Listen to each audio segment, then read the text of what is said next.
ছাত্ৰ ছাত্ৰীসকল তোমালোকৰ এইটো ভিডিঅ'ত ৰাসায়নিক বিক্ৰিয়া আৰু সমীকৰণ এই চেপ্টাৰটোৰ পৰা যিকেইটা ইম্পৰ্টেণ্ট কুৱেশ্যন আছে সেইকেইটা দেখাই দিম। তোমালোকৰ এইখিনি যেখিনি দেখাই দিম সেইখিনি পঢ়িবা। সেইখিনিৰ পৰা তোমালোকৰ 100% চিয়ৰ মেট্ৰিক পৰীক্ষায় কমন পাবা।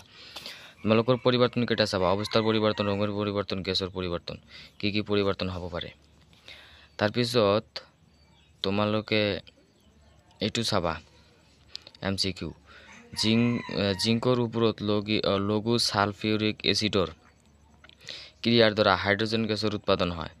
তোমালোকৰ প্ৰশ্ন কৰিব, তোমালোকে এনসাৰত লিখিবা কোন গেছ উৎপন্ন হয়, হাইড্ৰজেন। তোমালোকৰ ইম্পৰ্টেণ্ট MCQ এইটো।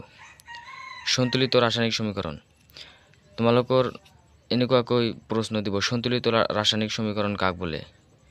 সন্তুলিত ৰাসায়নিক সমীকৰণ কিয় সন্তুলিত কৰিব লাগে তোমালোকক দেখাই দি আছো। তোমালোকৰ প্ৰশ্নলিত এইটো আছে। ইয়াৰ পিছত তোমালোকে এতিয়া 6 নং পৃষ্ঠা বাহিৰ কৰিলা। 6 নং পৃষ্ঠাৰ পৰা চাবা তোমালোকে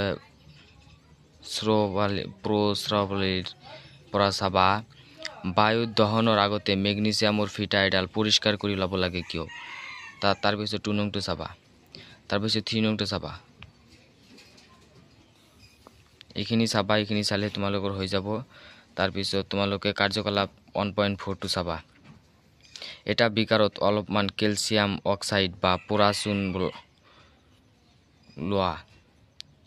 তাৰপিছত তোমালোকৰ কি হয়, কি তোমালোকৰ প্ৰশ্ন কৰিব, তোমালোকে সেই হিচাপত উত্তৰ দিবা। তোমালোকে যদি কাৰ্যকলাপৰ সলিউশন লাগে মোক কমেন্ট কৰি ক'বা, মই কাৰ্যকলাপৰ সলিউশন দি দিম। তোমালোকৰ মোস্ট ইম্পৰ্টেণ্ট MCQ যে মাৰ্বলৰ ৰাসায়নিক সংকেত কি। তোমালোকৰ উত্তৰত লিখিবা CaCO3। দেখিছা, তোমালোকে এইটো চাবা। 7 নং পৃষ্ঠাৰ মাৰ্বলৰ ৰাসায়নিক সংকেত, গ্লুকোজৰ সংকেতটো চাবা। পিছত তোমালোকে কাৰ্যকলাপ 1.5 মোস্ট নহয়, এইটো নালাগে, 1.5 নালাগে। তোমালোকে এইটো চাবা, চুনশিলৰ ৰাসায়নিক সংকেতটো চাবা। তাৰপিছত কাৰ্যকলাপ 1.8 এইটো মোস্ট ইম্পৰ্টেণ্ট। এটা চীনা মাটিৰ থালত তোমালোকে 2 মান সিলভাৰ ক্লৰাইড লোৱা। তাৰপিছত তোমালোকৰ এনেকুৱাকৈ এইটো তুলি দিব। তাৰপিছত সিলভাৰ ক্লৰাইডৰ ৰং কি হ'ল, তোমালোকৰ এনেকুৱাকৈ প্ৰশ্ন কৰিব। ঠিক তোমালোকৰ যদি এই কাৰ্যকলাপৰ সলিউশন লাগে, সাধাৰণতে এই চেপ্টাৰৰ পৰা কাৰ্যকলাপ দি থাকে। তাৰপিছত সলিউশন লাগিলে মোক ক'বা। তাৰপিছত 10 নং কুৱেশ্যনটো চাবা। 10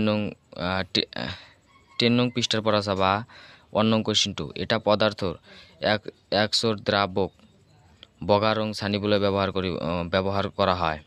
পদাৰ্থটোৰ নাম, সংকেত লিখা। পানীৰ সৈতে এক্স দ্ৰব্যটোৰ বিক্ৰিয়াটো লিখা। তোমালোকৰ যদি উত্তৰ লাগে মোক কমেন্ট কৰি ক'বা, মই উত্তৰ সহ তোমালোকৰ দিবলৈ চেষ্টা কৰিম। এইটো চাবা, মোস্ট ইম্পৰ্টেণ্ট। অদক্ষেপ বিক্ৰিয়াটো চাবা, অদক্ষেপ বিক্ৰিয়াটো ইম্পৰ্টেণ্ট আছে তোমালোকৰ।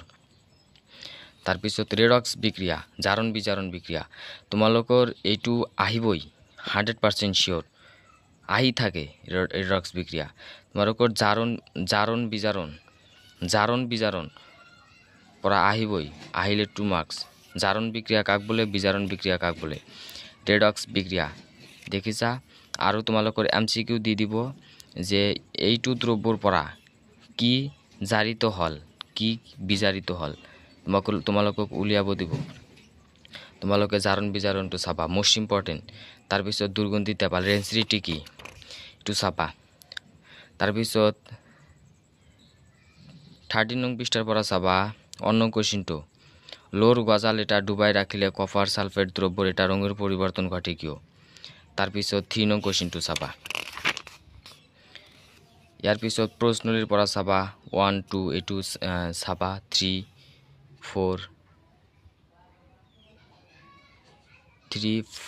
4 নংটো মোস্ট ইম্পৰ্টেণ্ট।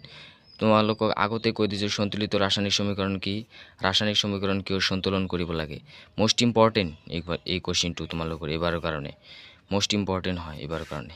এইটো চাব নালাগে আনবিলাক।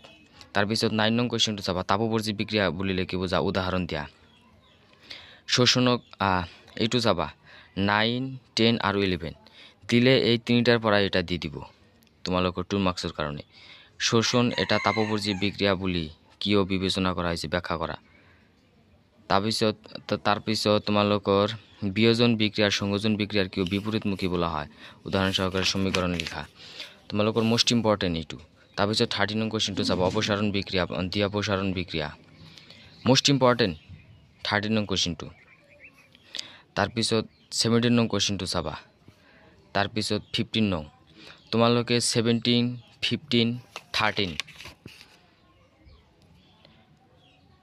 11, 10, 9 আৰু 4 এইকেইটাৰ পৰাই তোমালোকৰ 100% চিয়'ৰ কমন পাবা।